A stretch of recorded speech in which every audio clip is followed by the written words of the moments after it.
Thế giới xung quanh chúng ta rất rộng lớn và bao la, có rất nhiều điều còn đang chờ con người khám phá. Theo các nghiên cứu, trái đất có khoảng 8,8 triệu loài vật, một con số khủng khiếp phải không nào? Con người chúng ta thậm chí mới chỉ khám phá được 1/4 trong số đó. Có những loài vật rất gần gũi như động vật nông trại, với các con vật quen thuộc sống cùng với chúng ta như con chó, con mèo, những động vật được nuôi để cung cấp thực phẩm, vật trang trí cho con người như con gà, con bò, con lợn, con vịt, con vịt, con dê. Một vài loài được nuôi để lấy sức kéo, hay con người làm những việc nặng nhọc như con trâu, con ngựa. Đây cũng là những con vật để cưỡi, vận chuyển người, thổ hàng hóa.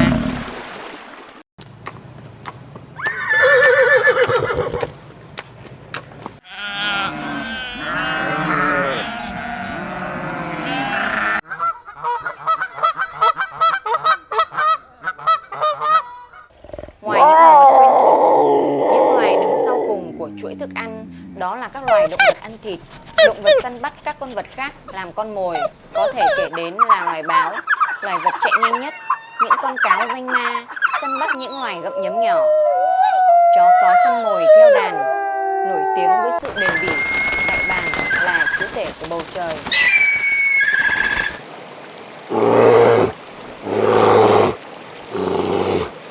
Không chỉ trên cạn, dưới nước cũng là ngôi nhà của vô số các loài động vật.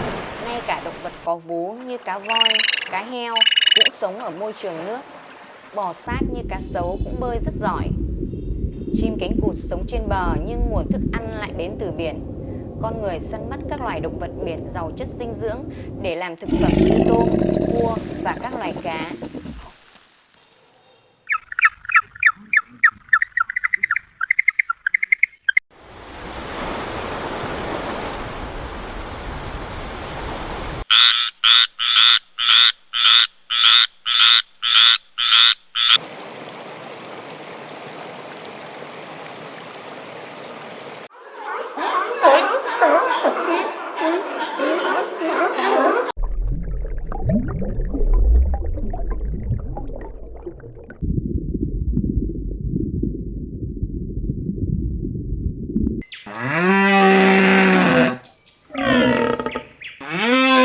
Các loài vật to lớn nhất sống trên cạn như con voi, tê giác, hà mã, hươu cao cổ, đó là các loài động vật ăn cỏ.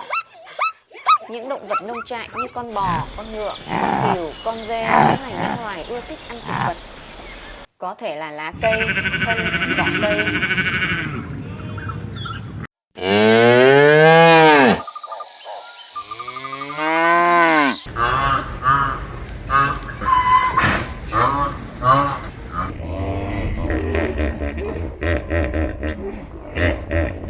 Tiếp theo sẽ là những động vật lông vũ, những loài gia cầm như con vịt, gà và các loài chim. Chúng có hai chân và có cánh, có những loài bay rất giỏi, nhưng cũng có những loài không thể bay. Loài chim to lớn nhất là chim đà điểu. Chúng chạy rất nhanh nhưng không thể cất cánh do khối lượng khổng lồ của chúng.